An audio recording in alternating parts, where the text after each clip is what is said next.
I am deeply honored to be your guest in the free parliament of a free Ireland.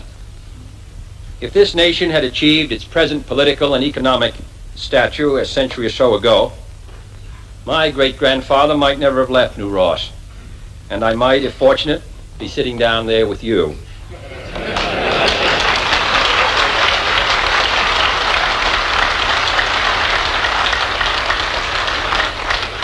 Of course, if your own president had never left Brooklyn, he might be standing up here instead of me.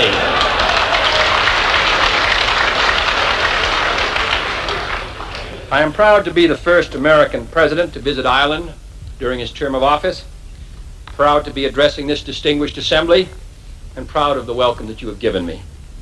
My presence and your welcome, however, only symbolize the many and the enduring links which have bound the Irish and the Americans since the earliest days. Benjamin Franklin, the envoy of the American Revolution, who was also born in Boston, was received by the Irish Parliament in 1772. It was neither independent nor free from discrimination at the time, but Franklin reported its members, and I quote him, are disposed to be friends of America.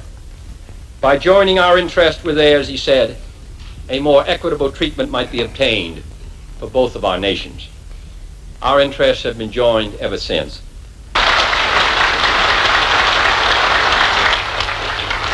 And so it is that our two nations, divided by distance, have been united by history. No people ever believed more deeply in the cause of Irish freedom than the people of the United States.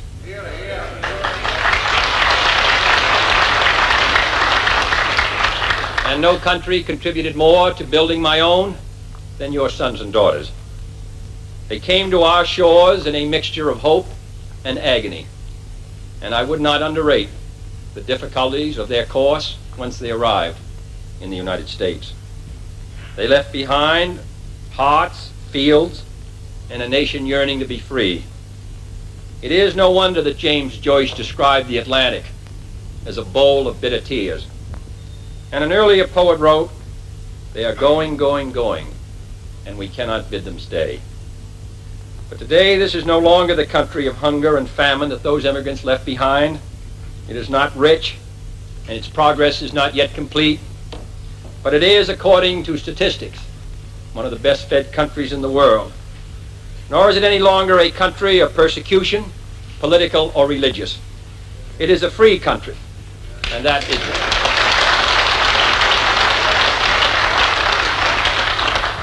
is why any American feels at home. There are those who regard this history of past strife and exile as better forgotten. To use the phrase of Yeats, let us not casually reduce that great past to a trouble of fools. For we need not feel the bitterness of the past to discover its meaning for the present and the future. And it is the present and the future of Ireland that today holds so much promise to my nation, as well as to yours, and indeed to all mankind.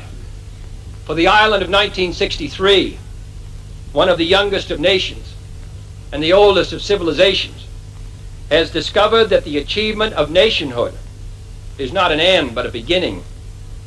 In the years since independence, you have undergone a new and peaceful revolution, an economic and industrial revolution, transforming the face of this land while still holding to the old spiritual and cultural values.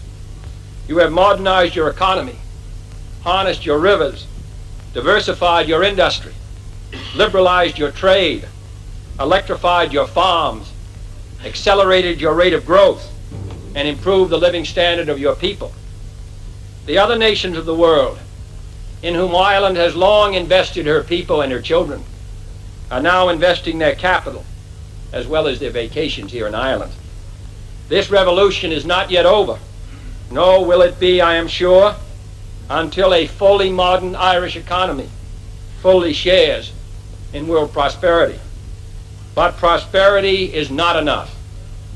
83 years ago, Henry Grattan, demanding the more independent Irish Parliament that would always bear his name, denounced those who were satisfied merely by new grants of economic opportunity. A country, he said, enlightened as Ireland, chartered as Ireland, armed as Ireland, and injured as Ireland, will not be satisfied with anything less than liberty. And today I am certain, free Ireland, a full-fledged member of the world community, where some are not yet free, and where some counsel in the acceptance of tyranny, free Ireland will not be satisfied with anything less than liberty.